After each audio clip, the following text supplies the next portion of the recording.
Let's first set the scene in terms of what is creative expression for each of you, because it can look different depending on who you are.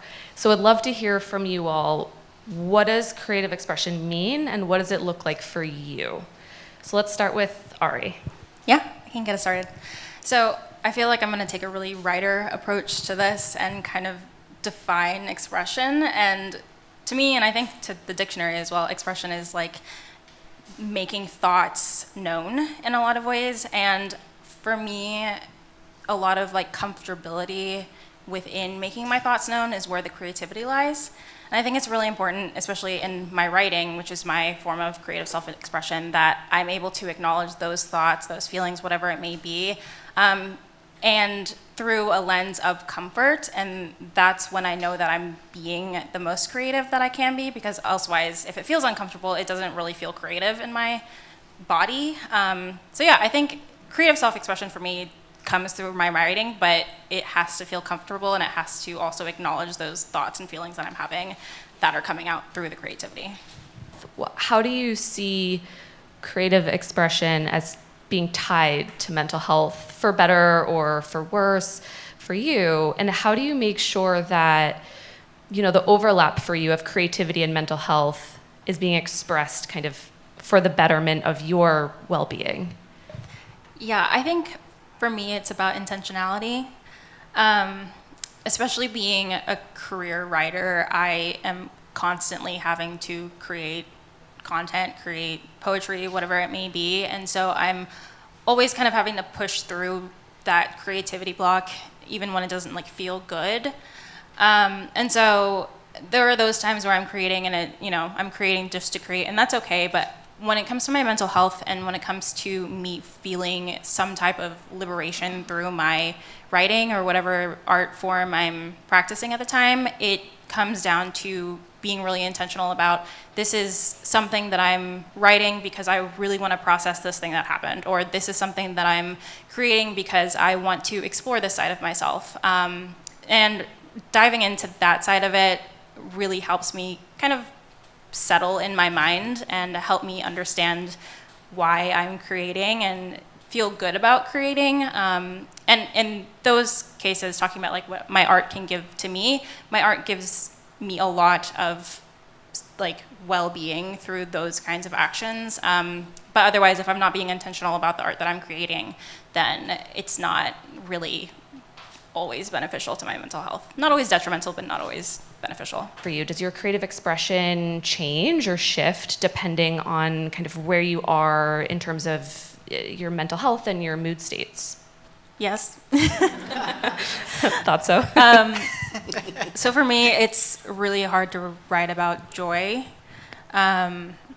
Being very, very sad most of my life. Like, it's not normal, but it's comfortable for me to lean into the more dark and depressing aspects of my mind. And it's a safe place for me to process those things too. And whenever I'm feeling joyful, it almost feels like if I am to process my joy in the same way I process my sadness, it's going to disappear in the same way, or be less tangible in a lot of ways. And so, I don't know, I think that whenever I am trying to write about joy, again, going back to intentionality, I have to be really like, okay, I'm going to sit down and I'm going to write a happy poem because I've written too many sad things today and I need to do something that feels better. And just like with affirmations or whatever practice that people use to like bring joy into their lives, I think that sometimes having a practice in your art that feels almost like an affirmation sometimes is necessary to keep that alive in you, especially in your art too, because it's really easy, especially if you've dealt with depression or trauma, whatever it may be your whole life, to continually talk about the things that are hard. And it's very difficult to talk about the joy sometimes, which is sometimes where the really good things are. You might discover some things about yourself. I have. So yeah. Ari, any thoughts on community, creativity, how it's generative for mental health and well-being? What have you seen? Yeah, I think I have similarly to that. On the other side of the coin, social media, I think, has been really like important to me as far as building community. And social media gets a bad rap for a very good reason. It's actually terrible in a lot of ways. But social media also has given me so many things that I did not have before deciding to build a platform. On the writing side, I have met writers from, all across the world who have not only shared their poetry or other writings with me, but have also connected with me to tell me about how much my work has meant to them. And that in itself is something that I would not have ever gotten before social media was the way it is right now. And then also I've been working with the Society of Valued Minds for the last couple of years, and it's just an online community of like influencers and other artists who mostly deal with like mental health conditions on their own. And we've come together and built a community where we talk about how creativity can help our mental health and how like minds are valuable, and to like really think about how our creativity really is such a key part in who we are and why we operate the way that we operate, and to not kind of push that down. And what's really special about social media is that, the reach that we have is greater than the reach that we would be able to have if we were doing it at a smaller community setting. And what's special about social media too is that like we can take it offline, and I've had so many instances of people in the writing community or like people that I've met through like mental health advocacy that I have met in real life, which is also a whole experience in itself that feels really special and really unique, because we're able to like get to know these people on a very intimate level before we even see their face in real life, which is, I think, really cool to see how online communities can really be something special, and hopefully turn into something that can last a really long time. Thinking about creativity with a capital C, so when it's your profession, what about creativity with a lowercase c? Creativity that's just in daily life. That's more like me. I'm not a creative in my profession, but I love dance, I love poetry, I write. How I dress is a form of creativity for me.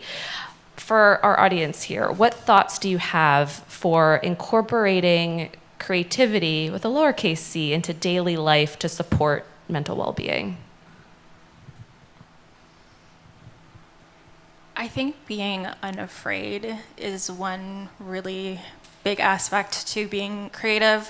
When I talk to people who come up to me and they ask, like, I want to be a writer, how can I be a writer? Or I want to like create some type of art, how do I do that? And most times I say, like, just do it, which feels like a cop-out answer, and I understand that. But for the most part, I think a lot of the hesitation that comes with starting some type of creativity practice is rooted in some level of fear. And I think if we kind of get rid of that fear of like having to create good art, then you can just create and not be worried about how it's going to be perceived by other people. And I think some of the best art can come that way when you're not worried about what other people are going to think about it, and just kind of be unapologetic in the way that you approach it.